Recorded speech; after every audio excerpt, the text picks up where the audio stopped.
চলতি বছরের মধ্যে সারা দেশের সব প্রাথমিক শিক্ষার্থীর জন্য মিড ডে মিল এবং আগামী ৩ মাসের মধ্যে স্কুল ড্রেসের ব্যবস্থা করা হবে বলে জানিয়েছেন শিক্ষামন্ত্রী ডক্টর আনম এহসানুল হক মিলন। আজ রাজধানীর মিরপুর ন্যাশনাল বাংলা স্কুলে প্রাথমিক বিদ্যালয় গোল্ড কাপ ফুটবল টুর্নামেন্টের উদ্বোধনী অনুষ্ঠানে তিনি এই ঘোষণা দেন।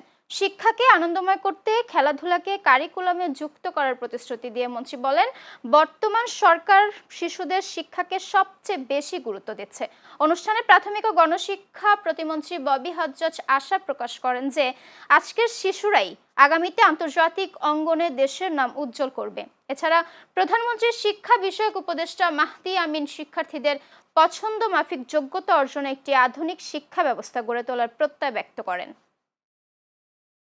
প্রাথমিক শিক্ষা এটা হলো আমাদের জাতির মেরুদণ্ড।